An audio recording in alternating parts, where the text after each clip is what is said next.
Supreme court के आईनी bench ने वजारत दिफा से सिविलियंस के अब तक किए गए मिलिट्री ट्रायल्स की तफसीलात तलब कर ली।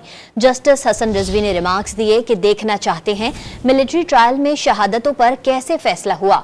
जस्टिस नईम अख्तर अफगान ने निशानदही की कि ऑफिशियल सीक्रेट एक्ट में हालिया तरमीम अगस्त 2023 में हुई थी।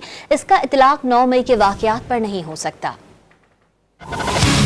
सुप्रीम कोर्ट के आईनी बेंच में फौजी अदालतों में सिविलियंस के ट्रायल के खिलाफ इंट्रा कोर्ट अपील पर समाअत हुई। वजारत दिफा के वकील ख्वाजा हारिस ने दलाइल जारी रखे, मौक़िफ़ इख्तियार किया कि मिलिट्री ट्रायल में पूरा प्रोसीजर फॉलो किया जाता है। जस्टिस हसन रिजवी ने रिमार्क्स दिए कि अदालत ने आपसे मिलिट्री ट्रायल वाले केसेस का रिकॉर्ड मांगा था। अदालत देखना चाहती है कि ट्रायल में शहादतों पर कैसे फैसला हुआ। अदालत को ये रिकॉर्ड देने से इनकार कर दिया गया। हुकूमती वकील को ये जवाब नहीं देना चाहिए था। जस्टिस मोहम्मद अली मजहर ने रिमार्क्स दिए, अदालत ने प्रोसीजर देखना है कि क्या फेयर ट्रायल के मिलिट्री कोर्ट में तकाजे पूरे हुए। ख्वाजा हारिस ने दलाइल दिए कि हाई कोर्ट ना ही सुप्रीम कोर्ट मेरिट्स का जायजा ले सकती है। जस्टिस हसन रिजवी ने रिमार्क्स दिए कि अदालत ने ट्रायल में पेश शवाहिद को डिस्कस नहीं करना, अदालत महज शवाहिद का जायजा लेना चाहती है। ख्वाजा हारिस ने मौक़िफ़ इख्तियार किया कि अदालत ट्रायल के रिकॉर्ड का मेरिट पर जायजा भी नहीं ले सकती। जस्टिस अफगान ने निशानदही की कि ऑफिशियल सीक्रेट एक्ट में हालिया तरमीम अगस्त 2023 में हुई थी और इसका इतलाक 9 मई के वाकयात पर नहीं हो सकता।